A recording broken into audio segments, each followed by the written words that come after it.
IPL 18వ season శనివారం నుంచి restart కాబోతోంది. లీగ్ స్టేజ్లో ఇంకా 13 మ్యాచ్లు మిగిలాయి. అయితే ఇప్పటివరకు ఒక్క జట్టు కూడా ప్లే ఆఫ్ బెర్త్ ఖాయం చేసుకోలేదు. Chennai Super Kings, Sunrisers Hyderabad, Rajasthan Royals play ఆఫ్స్కు దూరమయ్యాయి. ప్రస్తుతం 4 బెర్తుల కోసం 7 టీమ్స్ పోటీలో ఉన్నాయి. వేసవిలో క్రికెట్ అభిమానులకు ఎంతగానో వినోదాన్ని ఇచ్చే ఐపీఎల్ వారం రోజుల బ్రేక్ తరువాత మళ్లీ మొదలవబోతోంది. ఇప్పటికే ఫ్రాంచైజీలు తమ జట్లలో ఉన్న విదేశీ ఆటగాళ్లను తిరిగి రప్పించుకుంటున్నాయి. లీగ్ స్టేజ్లో ఇంకా 13 మ్యాచ్లు మిగిలి ఉండగా ఇప్పటి వరకు ఒక్క జట్టు కూడా ప్లే ఆఫ్ బెర్త్ ఖాయం చేసుకోలేదు. Chennai Super Kings, Sunrisers Hyderabad, Rajasthan Royals జట్లు ఇప్పటికే ప్లే ఆఫ్స్ కు దూరమయ్యాయి. ప్రస్తుతం 4 బెర్తుల కోసం 7 టీమ్స్ పోటీలో ఉన్నాయి. గుజరాత్ టైటాన్స్ కు 3 మ్యాచ్లు మిగిలి ఉండగానే పట్టికలో అగ్రస్థానంలో ఉంది. మ్యాజిక్ 18 పాయింట్ల మార్కును చేరుకోవడానికి కేవలం ఒక విజయం దూరంలో ఉంది. ఐపీఎల్ 2025లో గుజరాత్ టీం ప్లే ఆఫ్స్ చేరడం దాదాపు ఖాయమని చెప్పవచ్చు. ఇక బట్లర్, రూథర్ఫర్డ్, రబాడా లాంటి కీ ఫారెన్ ప్లేయర్స్ టీంకు దూరమయ్యే సంకేతాలు కనిపిస్తున్నాయి. గుజరాత్ మాదిరిగానే ఆర్సీబీ ప్లే ఆఫ్స్ చేరుకోవడానికి కేవలం 2 పాయింట్ల దూరంలో ఉంది. ఆ జట్టు ఫామ్ చూస్తుంటే పాయింట్ల పట్టికలో తొలి 2 స్థానాల్లో నిలిచే అవకాశాలు కనిపిస్తున్నాయి. కానీ Hazlewood, Phil Salt, Jacob Bethell లాంటి విదేశీ ఆటగాళ్లు మిగిలిన ఆర్సీబీ మ్యాచ్ల్లో ఆడడం డౌట్ గా మారింది. అటు స్వదేశీ ఆటగాళ్లతో బలంగా ఉన్న పంజాబ్ కింగ్స్ కు విదేశీ ప్లేయర్ల గైర్హాజరు పెద్దగా ప్రభావం చూపదు. పంజాబ్ 2 విజయాలు సాధిస్తే నేరుగా ప్లే ఆఫ్స్ కు వెళ్లిపోతుంది. 1 గెలిచినా ముందంజ వేసే ఛాన్స్ ఉంది. ఇదిలా ఉంటే Mumbai Indians playoffs race కాస్త కఠినంగా కనిపిస్తోంది.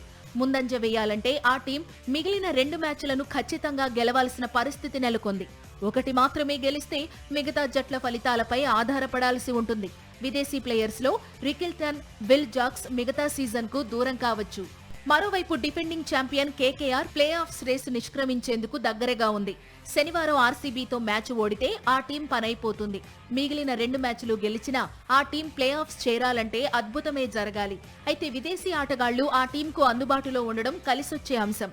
లక్నో గరిష్టంగా 16 పాయింట్లను చేరుకోవచ్చు.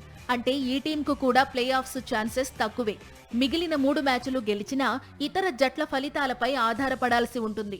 ఆ టీం విదేశీ ఆటగాళ్లలో కొంతమంది మిగిలిన సీజన్ కు దూరమవుతుండడం కూడా ఎఫెక్ట్ పడనుంది. ఇక శనివారం రీస్టార్ట్ మ్యాచ్లో ఆడబోతున్న బెంగుళూరు, కోల్కతా నైట్ రైడర్స్ మధ్య చిన్నస్వామి స్టేడియం వేదికగా మ్యాచ్ జరగనుంది. ప్లే ఆఫ్ బెర్త్ కోసం జరిగే ఈ మ్యాచ్లో ఖచ్చితంగా గెలవాలని అటు కోల్కతా, ఇటు బెంగుళూరు 2 గట్టి పట్టుదల మీద ఉన్నాయి. ఈ సీజన్లో మొత్తం 11 మ్యాచ్లు ఆడిన ఆర్సీబీ కేవలం 3 మ్యాచ్లే ఓడి 8 మ్యాచ్లలో విజయం సాధించింది. గుజరాత్లో సమానంగా పాయింట్లు సాధించినప్పటికీ నెట్ రన్ రేట్లో వెనుకబడడంతో 2వ స్థానానికి పరిమితమైంది. ఆర్సీబీ ప్లే ఆఫ్స్ కి ముందు మరో 3 మ్యాచ్లు ఆడనుంది. ఈ 3 1 గెలిచినా ప్లే ఆఫ్ బర్త్ కన్ఫర్మ్ అయినట్టే. అయితే మే 17న జరిగే మొదటి మ్యాచ్లోనే గెలిచి ప్లే ఆఫ్స్ లో అడుగుపెట్టిన ఫస్ట్ టీమ్ గా నిలవాలని ఎదురు చూస్తుంది. మ్యాచ్ కు ఆతిథ్యమిస్తున్న చిన్నస్వామి స్టేడియంలో పరుగుల వరద ఖాయంగా కనిపిస్తోంది. దీంతో టాస్ గెలిచిన జట్టు చేజింగ్ కే మొగ్గు చూపొచ్చు. మొత్తానికి జూన్ 3న జరిగే ఫైనల్ వరకు ఐపీఎల్ క్రికెట్ అభిమానులను మళ్లీ అలరించబోతోంది. అయితే ఇప్పటి వరకు 16 లీగ్ మ్యాచ్లు మిగిలి ఉండగా భద్రతా కారణాల దృష్ట్యా కేవలం 6 వేదికల్లోనే జరుపుతున్నట్లు తెలిపింది బీసీసీఐ. ప్లే ఆఫ్ మ్యాచ్లు, ఫైనల్ మ్యాచ్ వేదికను ఇంకా ప్రకటించలేదు.